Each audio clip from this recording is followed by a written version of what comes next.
लक्ष्मी के लिए कोई उपाय करें तो कौन सी प्रदोष पर करें? तो अच्छे से सुन लेना भाइयों। शुक्ल पक्ष में जो प्रदोष पड़ती है वो लक्ष्मी की वृद्धि के लिए होती है।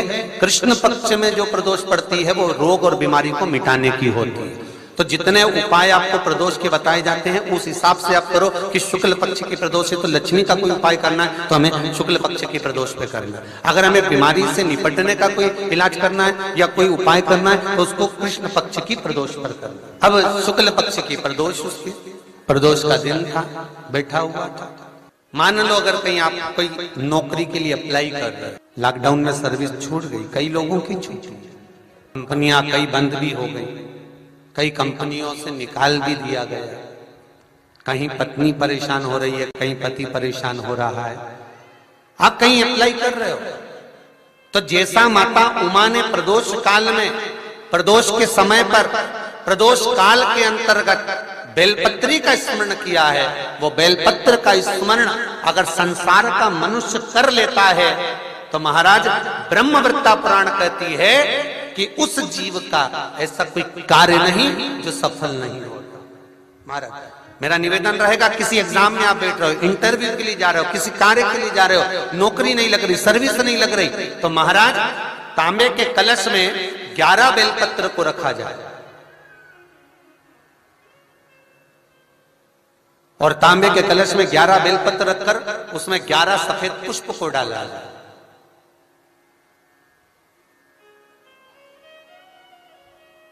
लाल चंदन घिसकर कटोरी में लेकर जाइए।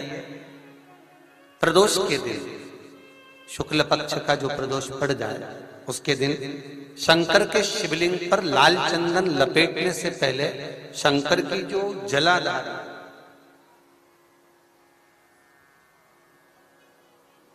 महाराज ये शिवलिंग है, ये शिवलिंग है और ये पूरी गोल और ये चरण, ये जलाधार, ठीक है। आपको पहले भी कहा है शंकर जी की पूरी जलाधारी में शंकर जी का संपूर्ण परिवार है। राइट जो चरण है जहां से पानी नीचे गिरता है वो गणेश जी का स्थान है, लेफ्ट कार्तिकेय जी का स्थान है, बीच में जो एक मोटी सी लाइन है वो अश्वक सुंदरी का स्थान है। जहां पर शिवलिंग रखा हुआ है ये माता जगत जननी जगदम्बा का हस्त कमल है। शंकर भगवान को मां अपने हस्त कमल पर रखी हुई है। ऊपर से जो बूंद बूंद पानी जलाधारी से नीचे गिर रहा है ये शंकर भगवान की 5 लड़कियां हैं, जया, विषहरा, सामरीबारी, दोतली और देव। ये ऊपर से बूंद बूंद जल क्रीड़ा शंकर जी के साथ में करती है। शंकर भगवान का संपूर्ण परिवार जलाधारी में विराजमान है। शिव महापुराण कहती है, माता उमा का चरित्र कहता है, कोई एग्जाम में बैठ रहे हो, कोई कंपटीशन एग्जाम में बैठ रहे हो और चाहते हो कि मेरी नौकरी इसमें लगना ही चाहिए तो लाल चंदन का लेपन आपको इस पूरी जलाधारी पर करना है। लाल चंदन का लेपन पूरी जलाधारी पर करना।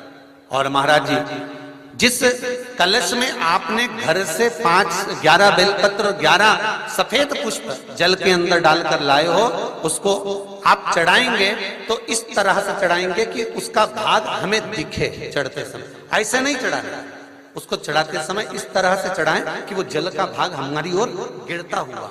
महाराज जब आप वो समर्पित कर दें बेलपत्र पुष्प आदि सभी चीजें, उस चंदन का एक थोड़ा सा भाग पूरी जलाधारी पर हाथ फेर कर अपने दरवाजे पर आते आते उसका स्पर्श कर दें। जिस दरवाजे से आप एग्जाम देने के लिए जाओगे, जिस घर से आप जाओगे, अपने घर के किसी भी दरवाजे पर उसका हाथ लगा दें या कोई स्थान को छू लें।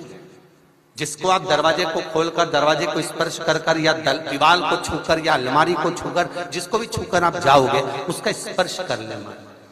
फिर आपको कुछ नहीं करना है, उमा और महेश ही सब कुछ करेंगे जो उनको करना है, सब साथ।